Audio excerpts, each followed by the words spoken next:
O webinário de hoje é sobre o pensamento feminista de Martha Nussbaum, uma das mais proeminentes filósofas dos Estados Unidos da América.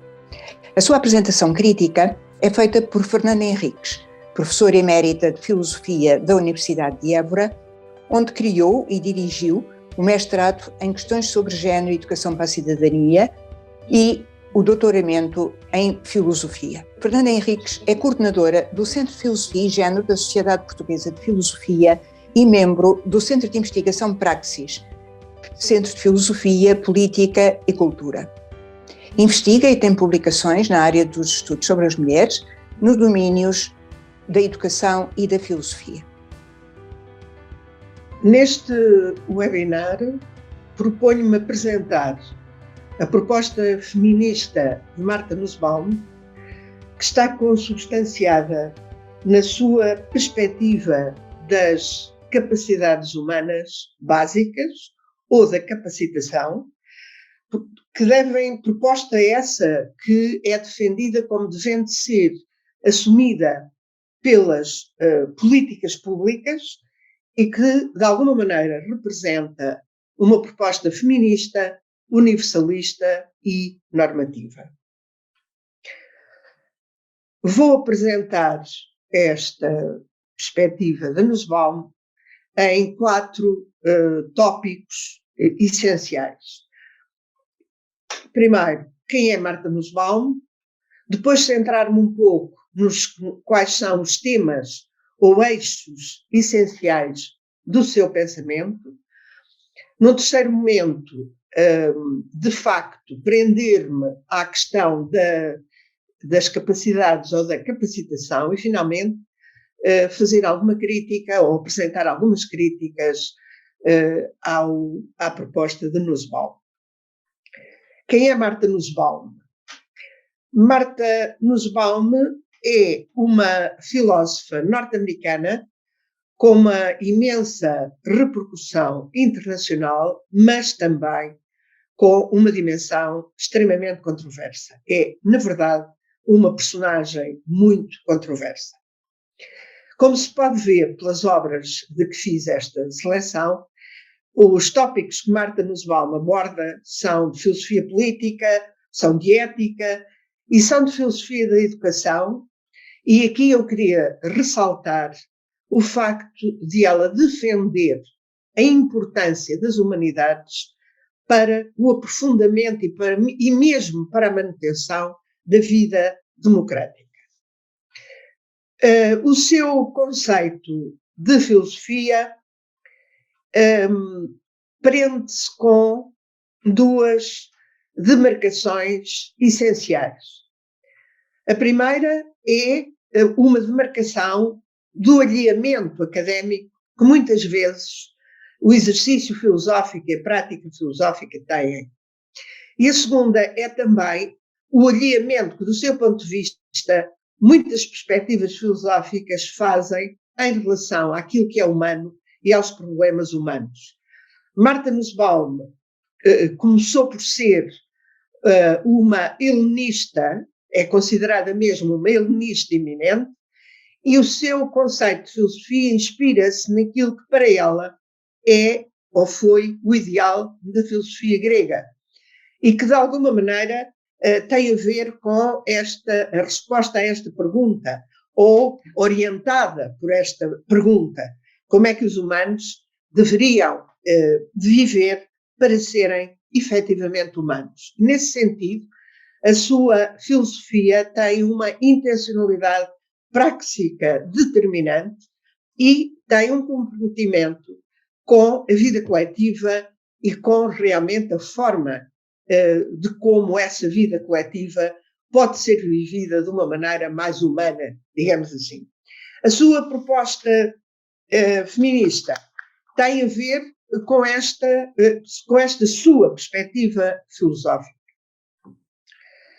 E tem a ver também com os 3 temas que, do meu ponto de vista, são os eixos essenciais do modo como Martha Nussbaum estrutura o seu pensamento. E o primeiro desses temas é a vulnerabilidade da condição humana. A vulnerabilidade da condição humana é vista como o eixo essencial do seu pensamento, até pela própria Martha Nussbaum, que o acentua em diversas situações. E, no fundo, significa mais do que acolher a finitude humana. Significa defender que o ser humano não é uma ilha, que o ser humano não é autossuficiente na sua realização e na sua vida, no fundo. Martha Nussbaum vai aqui buscar muita ideia aristotélica de que o ser humano é um entre, está situado entre o animal selvagem e os deuses. E, portanto, também o define Aristóteles e Nussbaum assume como um animal político, significando com isso, ou querendo significar com isso, que a sociabilidade e a afetividade são dimensões essenciais para cada ser humano se poder realizar, se poder desenvolver como ser humano. Do ponto de vista de Martha Nussbaum, essa vulnerabilidade vem, portanto, desta condição humana de entre e também desta condição humana de não ser um ser isolado ou um ser autossuficiente. Do ponto de vista dela, existem vulnerabilidades boas, digamos assim, e vulnerabilidades más. As vulnerabilidades boas são, por exemplo, o amor e a amizade, e as formas más de vulnerabilidade são a violência, por exemplo, ou a fome. E, portanto, a sua proposta de ver o desenvolvimento humano do ponto de vista da capacitação humana tem a ver, ou prende-se com esta ideia de criar condições para o desenvolvimento daquilo que são as formas boas da vulnerabilidade humana. Por outro lado, um outro tópico essencial do seu pensamento é o cosmopolitismo. E aqui queria salientar o facto de, para Nussbaum, a defesa de uma educação cosmopolita ser essencial. E por educação cosmopolita, ela não está a propor que se ignorem ou que se abandonem os valores de cada nação ou de cada país, mas sim que eles sejam, no fundo, perspectivados dentro de um quadro global em que se insere a humanidade. E, portanto, esta ideia de relativizar as visões nacionalistas para aprofundar a ideia de cosmopolitismo, de universalismo, de globalização. E, nesse sentido, é muito importante a sua defesa dos círculos de justiça, de ver a questão da justiça em termos de círculos cada vez maiores, que, partindo do eu e da sua inserção numa família ou numa sociedade, se vão alargando até englobarem toda a humanidade. E, finalmente, a questão do universalismo.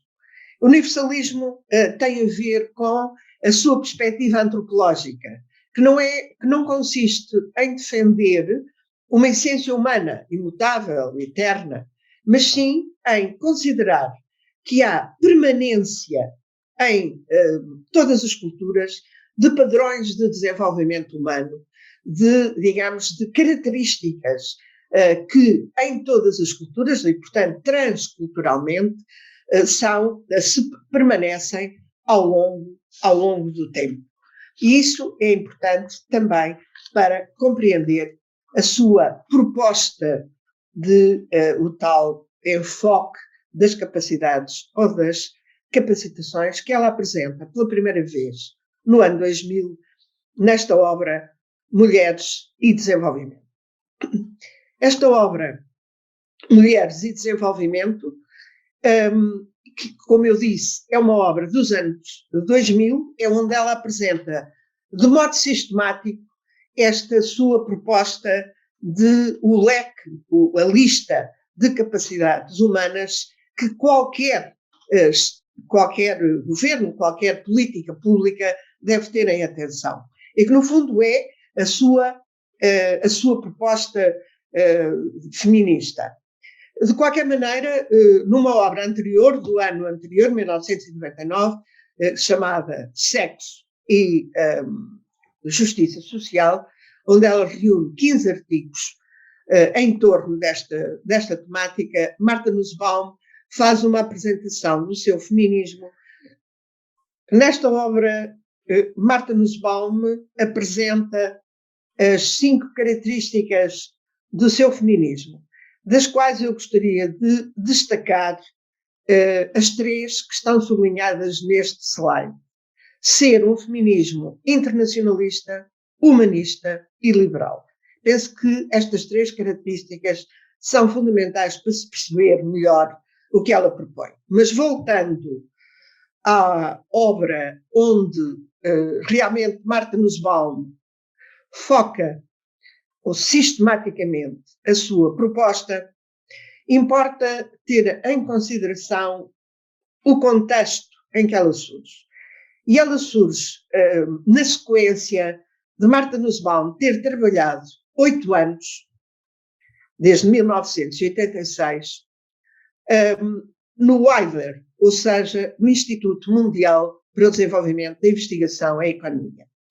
E neste instituto, Martha Nussbaum trabalhou com Amartya Sen, que é realmente o economista que propõe pela primeira vez o enfoque das capacidades para se entender o desenvolvimento. Martha Nussbaum vai explorar à sua maneira, de uma forma de facto original. Aliás, Martha Nussbaum chega a publicar em conjunto, em 1993, uma obra com Amartya Sen, que se chama Qualidade de Vida, é um livro sobre a qualidade de vida, e na introdução desta obra há que ter em linha de conta aquilo que Martha Nussbaum propõe como perspectiva feminista e que tem a ver com a situação das mulheres nos países chamados em vias de desenvolvimento. O seu ponto de partida é o relatório do PNUD de 1993, sublinho, o livro é de 2000, portanto é o relatório do PNUD de 1997, desculpem, em que Martha Nussbaum, no fundo, recorta a situação negra das mulheres e das raparigas globalmente, mas essa negritude de situação é mais acentuada nos países em vias de desenvolvimento. Ela salienta algumas coisas essenciais, eu destacaria 4. A primeira é o facto de 60% das pessoas analfabetas serem mulheres.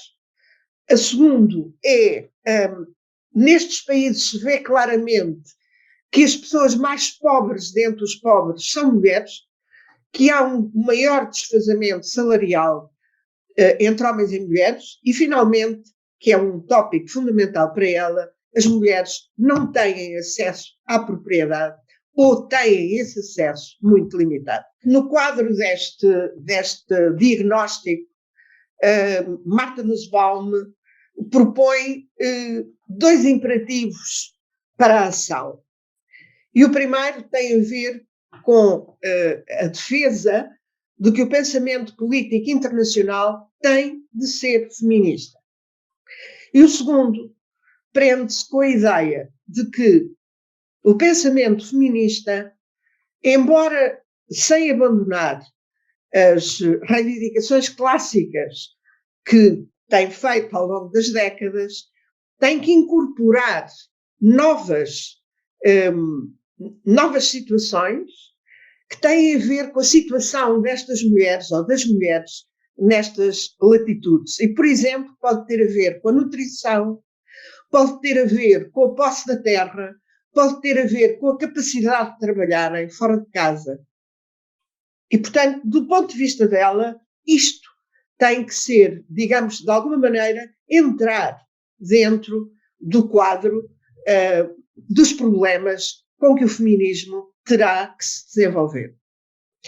E, nesse sentido, a sua proposta feminista tem dois tópicos que eu gostaria de salientar. Em primeiro lugar, esta ideia que se trata de uma proposta filosófica que pretende ser uma perspectiva sobre a justiça. Ou seja, que é uma perspectiva, uma parte de uma teoria da justiça. Em segundo lugar, que esta sua proposta se baseia numa visão universalista do que são as funções básicas do ser humano para ser humano.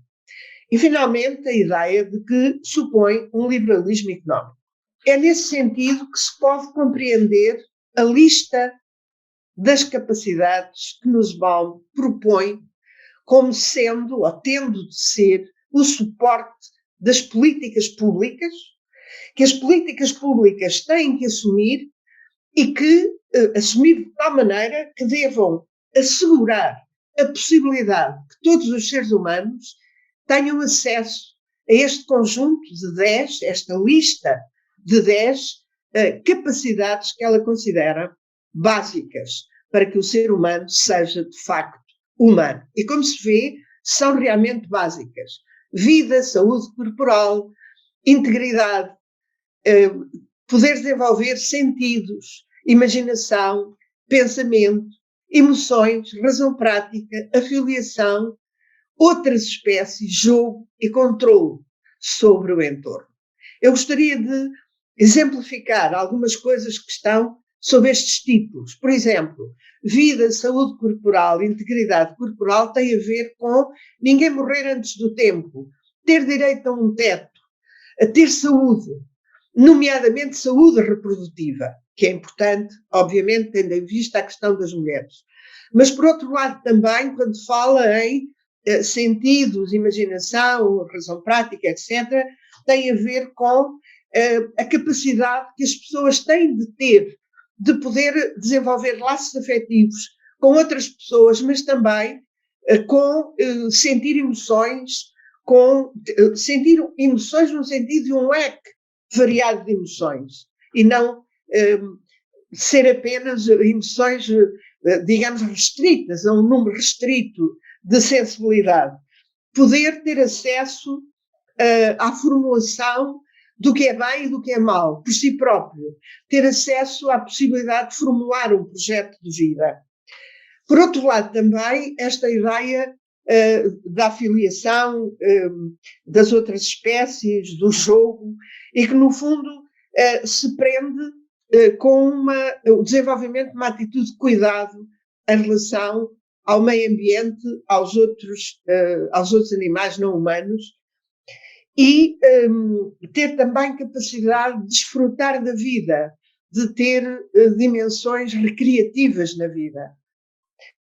Finalmente, eu gostaria de salientar a ideia do controle. Controle, quer do ponto de vista político, ter direito à participação efetiva, gozar de liberdade de expressão e de associação, quer do ponto de vista material, que, como eu já disse antes, é muito importante para Marta Nussbaum, que as mulheres tenham acesso à posse efetiva da propriedade e não seja uma posse meramente formal. Portanto, trata-se de uma lista, digamos, mínima, de condições mínimas, para que cada pessoa, quer seja homem, quer seja mulher, possa desenvolver-se como ser humano, como tendo uma vida, de facto, humana. Esta lista, contudo, é apresentada por Nussbaum com características muito próprias. E, em primeiro lugar, esta ideia de que o que está em jogo na proposta desta lista como base de políticas públicas é que todas as pessoas possam chegar a ser aquilo que seriam capazes de ser e possam fazer aquilo que seriam capazes de fazer. Esta, digamos, é o guia da lista e isto aproxima Marta Nussbaum de Amartya Sen, de proposta de Amartya Sen. Também a segunda questão. O que está em jogo é todas as pessoas e cada uma das pessoas tomadas individualmente. Não são as instituições, nem sequer a instituição familiar. Para Marta Nussbaum é muito claro que a instituição familiar foi e ainda é hoje o sítio onde as mulheres são mais segregadas e onde há menos igualdade entre homens e mulheres. E, portanto, para ela o que está em jogo não é capacitar as famílias, mas capacitar as pessoas, as mulheres e os homens. Em segundo lugar, ou em terceiro lugar, o que está também aqui em jogo é uma visão, digamos, mínima, uma visão do que é razoável que se passasse numa sociedade. Depois, é bom também ter em conta que esta lista de capacidades são todas importantes. Não há nenhuma hierarquia entre elas, do ponto de vista de Nussbaum, e elas são todas importantes e insubstituíveis. E considerando mesmo que há um limiar mínimo abaixo do qual não se pode falar de vida humana. Isto é, se as sociedades não proporcionarem aos seus indivíduos condições mínimas para que esses indivíduos possam desenvolver, no mínimo, estas capacidades, então, realmente não se pode falar de uma sociedade em que se esteja a falar de vida humana. E, finalmente, uma coisa importante que é o que está em jogo são as capacidades, isto é, a criação de condições para que as pessoas possam desenvolver estas capacidades e não exatamente o seu funcionamento. Não interessa orientar a vida das pessoas para aqui ou para ali. Trata-se de criar condições para cada pessoa poder chegar a ser, como eu já disse, aquilo que podia ser.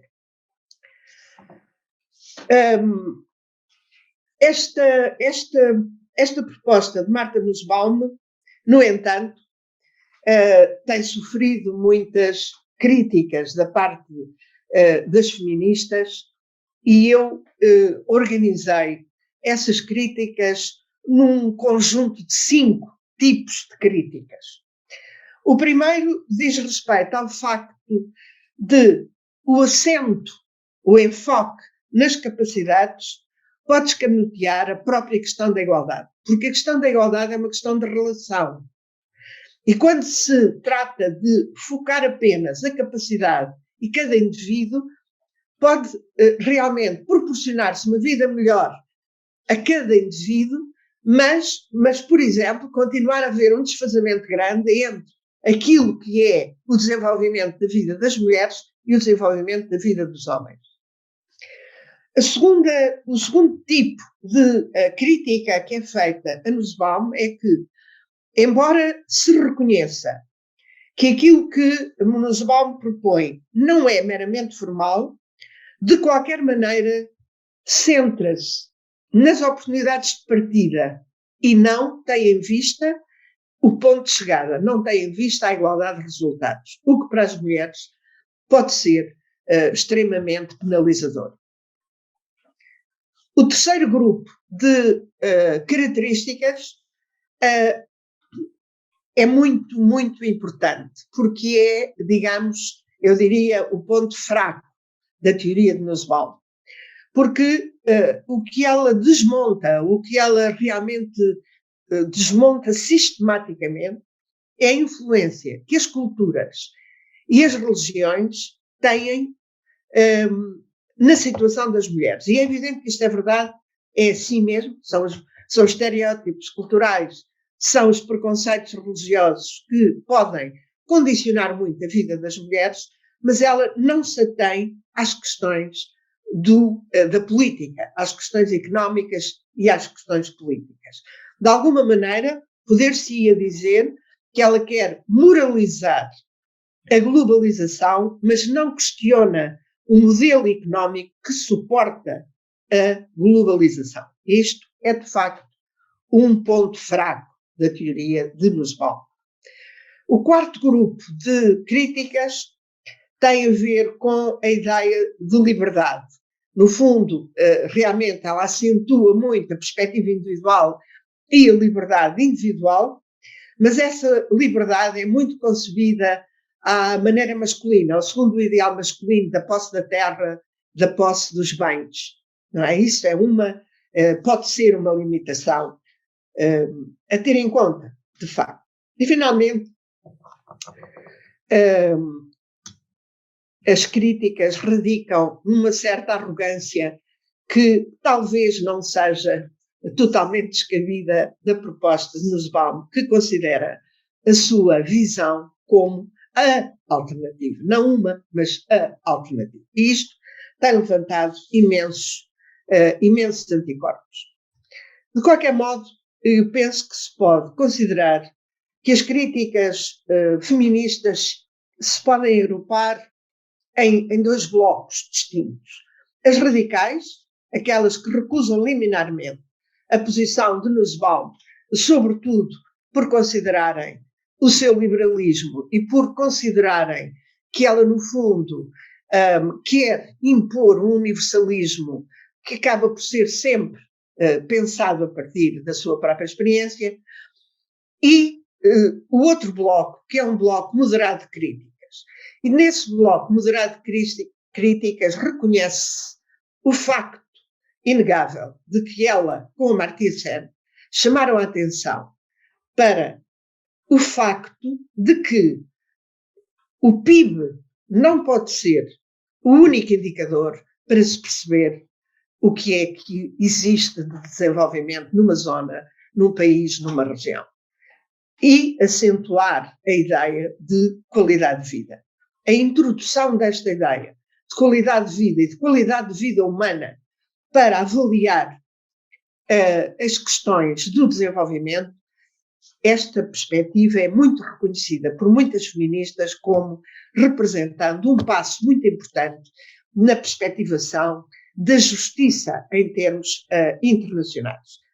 Porque, de alguma maneira, introduz a perspectiva ética na consideração do que é ou do que pode ser uma filosofia do desenvolvimento.